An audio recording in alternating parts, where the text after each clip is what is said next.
What's up, Guardians? Your boy Sly here, and with the Thursday reveal just days away, I want to go over some of the lesser known story elements of Destiny. With the release of this picture, and then shortly thereafter a trademark by Bungie, this pretty much seals the deal for me in terms of authenticity. Not to mention that they accidentally activated this on part of their website, showing a new raid, new weapons, and of course a new storyline. Now, of course, it is taken down by now, but nevertheless, Rise of Iron is undoubtedly right around the corner. So I'm going to do something a little different than my normal videos, and I'm going to shed some light on the scrambled backstory of Destiny.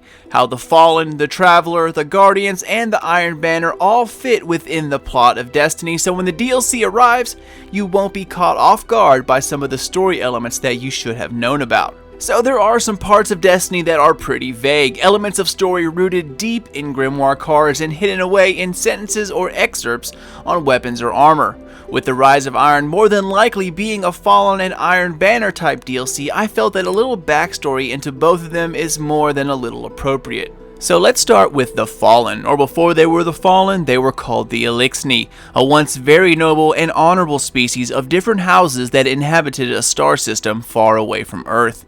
About the same time in their evolution as a civilization, the Elixni were greeted by an alien that changed their species forever. It proved that they weren't alone in the universe, and that alien was the Traveler, or the Great Machine as they called it. Years went by as the Fallen thrived on their world full of ether, and just like humanity, lifespans, technology, artificial intelligence all blossomed underneath the guidance of the Traveler. The Elixni were at the apex of their civilization, and that is until the darkness caught up with the Traveler. This calamity was known as the Whirlwind to the Elixni. In the years that followed, the Great Machine, or the Traveler as we know it, fled their system and left the Elixni to defend for themselves, but to no avail. Their infrastructure was gone, their planet basically destroyed. This sent the different houses into civil war, trying to collect scraps of their lost identity and tens of thousands of years of history. After the houses realized their species was doomed to never return to its former glory, they brokered a peace between the houses. They were off to find the Great Machine and demand it restore them to their former glory at any cost. Surviving the 100 years of space travel was no easy task, and ultimately took a toll on not only their fleets, but their minds as well. They were no longer the noble houses of the Elixni, but instead they are the Fallen, space pirates bent on retribution, no longer free citizens of a prosperous planet. They are now a scavenging race based on a monarchy-style leadership, the Kel being their king. One of the civil battles the Elixni fought were to regain control of servitors, machines capable of producing ether from scraps and matter, and all servitors are controlled by a prime, a large servitor who shares a strong unknown bond with the Kel of its house. These fallen Golden Age relics are the pinnacle of Elixni engineering, capable of time and space manipulation. They also pilot and contain the faster-than-light technology that lets the Fallen travel the stars. In their long and almost genocidal voyage across space, they find the Great Machine. Half dead on a war-ravaged Earth, the Traveler has brought the same advanced civilization capabilities to the human race, but as with the Fallen, the darkness caught up with it. Curiously, the Traveler didn't flee the fight as it did with the Elixni. Instead, it stayed, birthing the ghosts and giving light to the warriors we call the Guardians. Now, there are a lot of different stories that happened in between those time frames, but with the Rise of Iron hinting at a war between the Fallen, the Iron Lords, and the Iron Wolves, I want to bring to light a few specific instances, the first of which is the Battle of Twilight Gap. So, early on in the Fallen's terror campaign on Earth, they made an initial push to invade the last city and recapture the Traveler once and for all. The Battle of Twilight Gap was the biggest conflict to date. The Kel of the House of Kings organized the different conflicting houses to fight as one, with the House of Devils, who are already bunkered on Earth, to lead the charge. The battle was long, big, and bloody. Fallen walkers battled the city's gun emplacements. Fallen from all houses were pouring onto the battlefield every minute. More Fallen from all houses were seen landing to join the fight, except for one, and that was the House of Wolves. As the old military base was eventually captured by the Fallen, the Vanguard commander, who was then Saladin Forge, now Lord Saladin of the Iron Banner. Saladin was fighting alongside his two protégés and Guardian trainees, which were Shax and Zavala. The battle was at a tipping point. A clever plan on the side of the city would oust the fallen, or on the flip side, if the House of Wolves showed up, the biggest house of them all, then the city would most certainly not be able to hold up against a full house joining the battle. This is where the Queen and the Awoken step in. The House of Wolves were scavengers, living out on an old mining post on Ceres, and on the way to the fight, flew right into the reef's small but powerful fleet.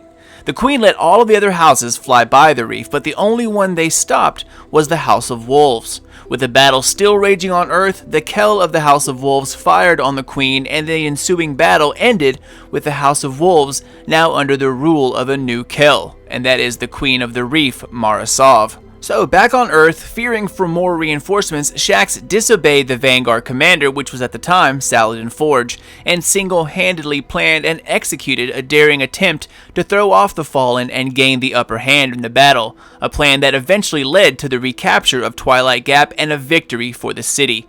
Mysteries about the Queen and her choice to invoke war against the House of Wolves were never answered and probably never even fully known. Were it not for her call to stop the House of Wolves, the last city would now be a city of ruins. Now, while the battle at Twilight Gap is pretty cut and dry, the Battle of Six Fronts isn't as well defined.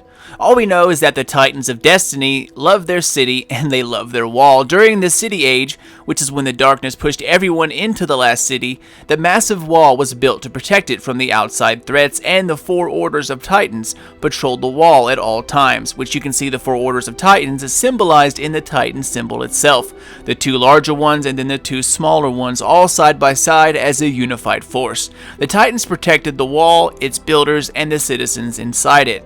However, very early on at the beginning of the City Age, its walls were not yet complete, and attacks from six fronts hit the city all at one time. Each Titan order held a front and were assisted by the Iron Lords, who were not all Titans, but nonetheless defenders of the city. Assists also came by way of the heroes now known to be the Iron Wolves, who are talked about much these days by this picture here. This makes a case that the Iron Wolves could be somehow involved in this new DLC. The Iron Lords and the Iron Wolves are honored every month by the Iron Banner. Little is known about these heroes, and here is a list of all of them. Pretty much year 1 is Iron Lords, and year 2 is Iron Wolves. You will recognize these names, but the Battle of Six Fronts is very early in the City Age. Before the Iron Banner, back when Osiris was the Vanguard commander, not too long before the time Guardians weren't even called Guardians, they were called the Risen. The Risen were warriors of light who couldn't die and were at the time protecting the urban sprawl that had erected underneath the Traveler.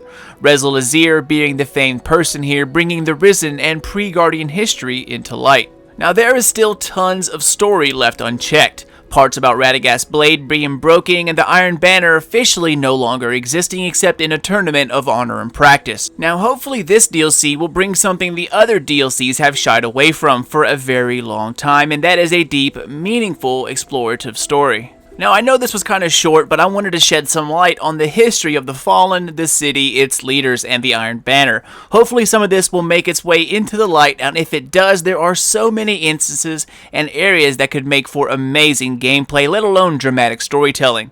But that's it, guys. I hope this is in a fashion that was halfway entertaining and not entirely boring, but a lot of us have questions about the backstory of Destiny, and it takes a lot of researching to eke out these scraps and then put them into a semi-coherent story. With the DLC due to drop in the next few months, I wanted everyone to have a little more backstory knowledge about the game they love, and hopefully this will lead right into everything else. But that's it, Guardians. Thanks for watching, and thanks for sticking with a different kind of video. If you want to stay up to date on everything Destiny, The Division, and new uploads from Sly Nation, Twitter is the best place to do so, guys. Follow at Sly Nation and stay in the know wherever you go. I'm out, y'all. Cannot wait for these reveals, and until next time, this is your boy Sly. Done. Gone. Out. Ammo inbound. Zone B secure.